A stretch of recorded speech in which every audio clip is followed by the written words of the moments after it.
안녕하세요. 안녕하세요. 안녕하세요. 이집트가 사실 제대로만 왔으면은 저는 나쁜 상대였다고는 생각 안 하거든요. 굉장히 기대 제대로만 많이 왔으면. 했던 팀이죠. 그러니까 물론 이제 요즘 이제 살라도 안 오고 이제 또 9명 선수가 또 빠지고 이러다 보니까 뭐 카메룬이 나았던 파트너가 아니었느냐라는 얘기가 있긴 있어요. 그런데 세네갈이요? 가나를 생각하면 그런데 이집트가 사실 별 이상 없이만 왔으면 제 생각에는 이집트도 좋은 상대였기는 해요. 근데 너무 많이 빠지긴 했죠. 저는 모로코, 알제리랑 이집트랑 비슷하다고 생각해요. 평균 멤버의 화려함을 보면 살라 제외하면 사실 모로코나 알제리가 이집트보다 좀 좋은데 이집트는 살라가 있고 여기에 전통적인 조직력이 굉장히 좋은 팀이거든요. 그러니까 이집트는 예전부터도 그 아프리카 네이션스컵 우승을 이 팀이 많이 하는 이유가 사실은 조직력이 좋기 때문이에요. 다른 아프리카 팀들은 멤버가 좋아도 뭔가 조금 모래알 기가 있는데 이집트는 예전부터 굉장히 끈끈한 팀이었어요. 고승범 지금은 저 김천 상무에서 뛰고 있는 이제 군인인데 다재다능한 선수예요. 수원에 있을 때도 이 선수가 뭐 여러 위치를 다 봤는데 윙백도 보고 뭐 공격형 미드필더 뭐 윙어 많이 보는데 많이 뛰어요 일단.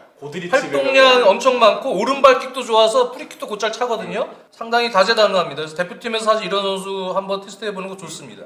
수원이 이제 그 고승범 빠지고 중원이 많이 흔들렸었거든요. 그렇죠. 네. 조현우 안 쓰는 이유가 뭐죠? 조현우 선수가 발밑이 조금 김승규 선수보다 떨어진다는 부분 때문인 것 같아요. 뭔가 팀 훈련이나 빌드업 체계가 항상 김승규 선수를 두고 우리 대표팀은 좀 더 발이 맞춰져 있는 것 같아요. 근데 경기를 보면 실제로 조현우 선수가 좀 안타깝긴 하지만 맞아. 킹미스들이 좀 나오죠. 맞아요. 킹미스의 빈도가 김승규 선수보다 높습니다. 지난 파라과이전도 패스 미스가 네네네. 있었거든요. 근데 이집트 열심히 한다. 아들. 이거 뭐야? 끌려 들어가고 오, 이거 뭔데? 위험했어. 지금까지는 이집트 판정승인데요. 그쵸. 네, 지금까지는.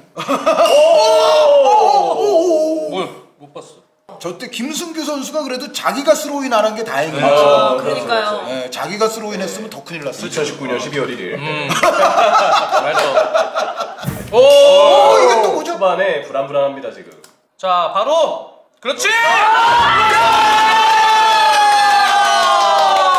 후방에서부터 이거 전환이 거기서부터 그냥 아주 손흥민의 왼발 휘둘러주는 큰 야. 패스. 내와주는 손흥민의 움직임이 김진수의 칼날 크로스. 와, 신기하다. 와, 이거 황희조의 디. 후방에서도 저렇게 왼발 킥 능력을 보여주네. 대단하다. 근데 지금 같은 득점 패턴은 우리가 월드컵 본선에서도 이건 많이 좀 생각을 해봐야 돼요. 그러니까 사실 우리가 지금까지 내용이 좋지 못했었고 주도하지도 못했었고 수비 조직도 이집트가 더 좋은 것처럼 느껴졌으나 빠른 큰 전환 한 번, 두 번에 의해서 지금 득점이 났잖아요. 그러니까 이런 방식은 사실은 저 우루과이, 포르투갈 뭐 이런 팀들을 상대로도 우리가 좀 써먹어야 되는 작전 아닌가. 그렇죠. 손흥민 선수의 이제 앞으로 스피드가 이제 나이 먹는 거에 따라서 저하되면 어떻게 될까라는 질문을 가끔 받거든요. 그런데 저는 손흥민 선수가 저 경기장을 보는 시야나 저 킥 능력이 살아있는 한은 되게 좋은 얘기다. 할 수 있을 거다.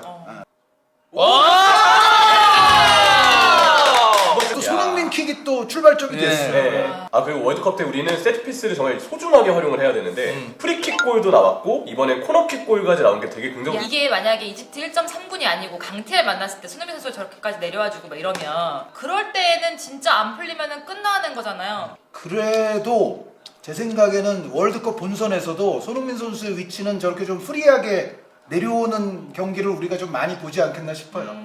아무리 이제 우리 득점력에 분명히 약화를 가져오는 건 사실인데 네. 그럼에도 불구하고 강팀을 만날수록 오히려 손흥민 선수가 저 플레이를 많이 할 수도 있어요. 그렇게 해야지 풀리니까. 그리고 상대 수비는 또 손흥민을 따라 내려오니까 따라 나오니까. 이거는 막 이래. 여기서 그 전에 핸드볼 주장을 했었는데 그거 왜 선수들이 주장하나? 아유 집중해야지 게임에. 근데 지금은 그냥 골이 될 것 같아요 느낌상. 그건 맞아. 난 진짜 우리나라에서 저런 거 하면은 지도자들이 좀 강하게 야단 좀 쳤으면 좋겠어. 맨날 선수들이 판단하는 거 있잖아. 무조건 심판이 판정하게 놔두라고. 집중하고 끝까지. 그거 보신다 그 전반 아까 분석 좀 해달라 했는데 양팀 어떻게 좀 보셨는지. 자, 글쎄요. 일단 저는 이번 경기에서 가장 볼만한 긍정적인 포인트는 역시 손흥민 선수의 어떤 프리롤에 가까운 기용법이 아니었나 싶어요. 그리고 손흥민 프리롤로 나왔던 중앙에서의 어떤 볼 배급이나 우리가 이제 6월 A매치를 통해서 분명 발견했다 볼 수 있는 세트피스 득점에 대한 자신감. 직접 프리킥 골도 그렇고 오늘 경기에 나왔던 코너킥 골도 분명 사전에 약속을 한 대로 나왔던 패턴에 의한 골이라고 보거든요. 잘 그래서, 이루어졌다. 네, 세트피스 골들이 이번 6월에 자주 나왔던 점도 긍정적. 근데 역시 아쉬운 거는 이집트도 그렇고 우리도 그렇고 두 팀 다 수비 조직력이 그렇게 좋은 지금 상황은 아닌 것 같아요. 예, 지금 복귀 속도나 어떤 컨디션 이런 부분들이 확실히 저하되는 모습들이 보이고 그리고 실점 상황에 있었던 집중력 부재 같은 부분들도 아쉬웠죠. 그러니까 우리 사실 본선에서 제일 중요한 게 네. 앞으로 9월에 뭐 평가전이 있다 그래도 지금 정도의 조직력으로 정말 세밀한 부분 전술하에 좋은 오픈 플레이 골이 나올까? 나는 쉽진 않다고 봐. 지금 우리 본선 상대하는 그 팀들의 수비 조직력 이런 부분과 고려할 볼 때. 그래서 이번에 세트피스로 프리킥 2개 나오고 손흥민 좀 전에 아까 만들어진 그 딱 약속 세트피스 나온 거 이게 진짜 중요한 거고. 세트피스 골이 필요하죠. 그리고 사실 오늘 같은 경기는 이집트나 우리나라나 이집트도 그 정도의 공수 전환 시의 그 간격 유지 실패나 또 밸런스 유지가 안 되는 거는 그건 본선에서 사실 우리 조에서 찾아보기 힘든 팀일 거예요. 아니 우리 조에서 그런 팀이 절대 없어요. 네. 가나도 저거보다 훨 나을 거예요. 그러니까 사실 우리가 그래도 본선을 앞두고 개선을 할 수 있는 영역은 있다. 그게 뭐냐? 공격 시에 공격에서 소유권을 잃은 다음에 네, 빨리. 거기서 팀 압박을 해서 지연할 수 있는 체계가 우리가 아직은 상당히 부족해요. 계속 네, 항상 보면 맞아요. 그 부분이 안 되니까 방출이 되면은 계속 중앙이 뻥 뚫리거나 또는 수비를 커버하는 선수가 부족하고 그런 게 계속 나오는 거고 오늘도 실책이 이제 전반에 나오긴 했는데 그 부분 역시 허리 라인에서 좀 수비 보좌하는 정도의 조직력 이 확보는 오늘도 좀 필요하다고 생각이 들어요.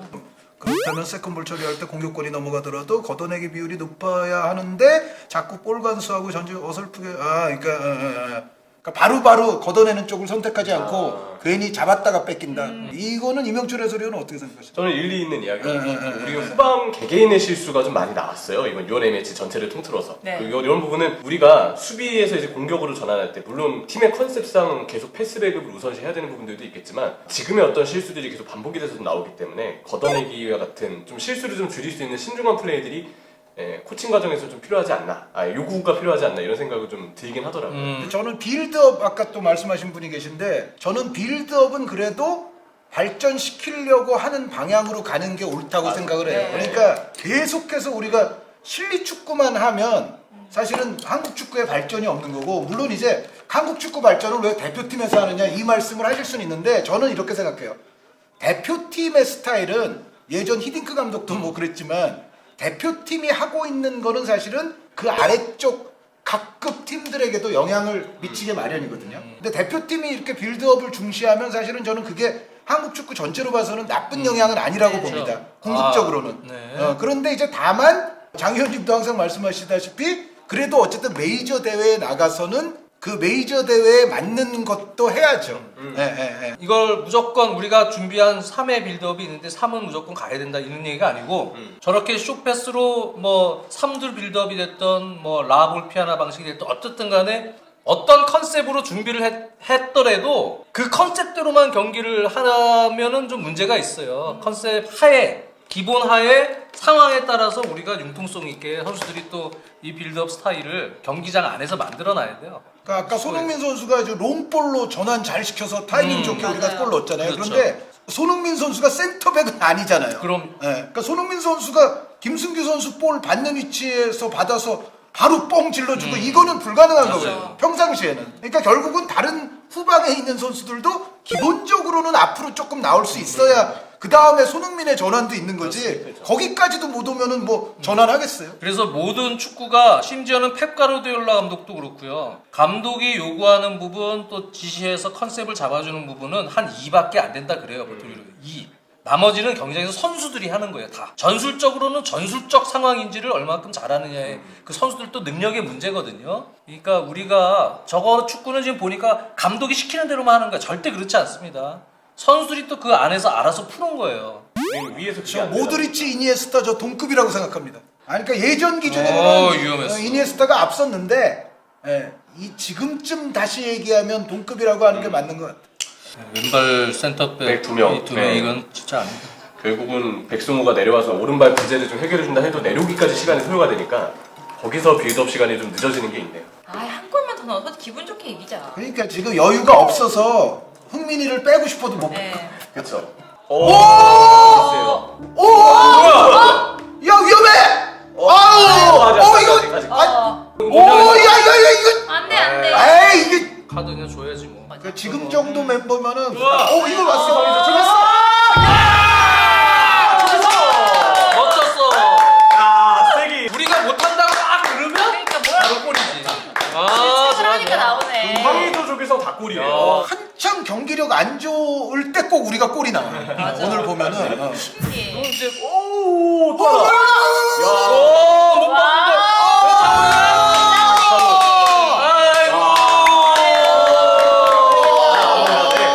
감정이 북받았구나. 감정이 북받쳤어. 아 끝났다. 뭐야? 먹고 즐기는 사이에 끝났다. 끝났어. 수고하셨습니다. 자 오늘 저 정순주 마님부터 오늘 경기 소감 한 마디씩 하시죠. 4경기째잖아요. 그러니까 굉장히 좀 체력적으로 힘든 상황에서 사실 파라과이전에서 저희가 좀 실망했던 부분도 있었고 그렇기 때문에 선수들도 좀 체력은 떨어졌는데 보여줘야 되는 것도 있었고 여러 가지 어깨심도 있었을 텐데 4대1이라는 아까 말씀하셨던 합리적인 스코어를 보여줘서 저는 어쨌든 마무리를 잘 할 수 있었다는 생각이 들어요. 박수를 드리고 역시 엄마의 마음이야.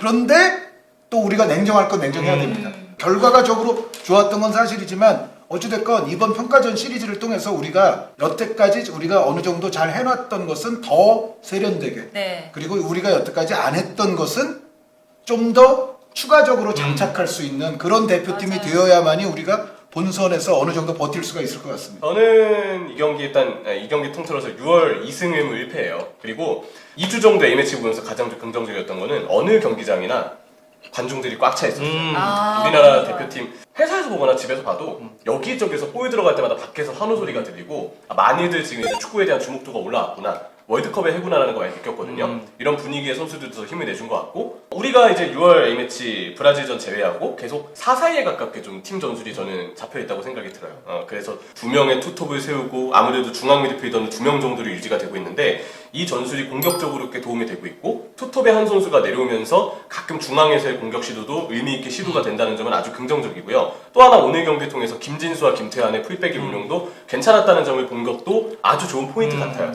근데 약간 아쉬운 건 결국 이제 수비 상황과 수비를 전환 상황인데 4-4-1 플랫 시스템을 쓰면서 우리의 간격이 좀 벌어지는 문제들이 있고 압박 시 중앙의 숫자가 부족해지거나 선수들의 이 위치 선정이 효율적이지 못하다 보니까 지연이나 압박 시 간격 조절이나 이게 안 되면서 쉽게 역습을 좀 내어주는 문제점들은 있었다고 봐요. 이런 부분들을 우리가 결국 우리는 월드컵에서 더 강한 팀들을 상대해야 되기 때문에 이 4-4-1 플랫 시스템을 통해서 어떻게 밸런스도 잘 유지할지에 대해서 팀적으로도 고민할 수 있는 그런 시간이 필요하지 않을까.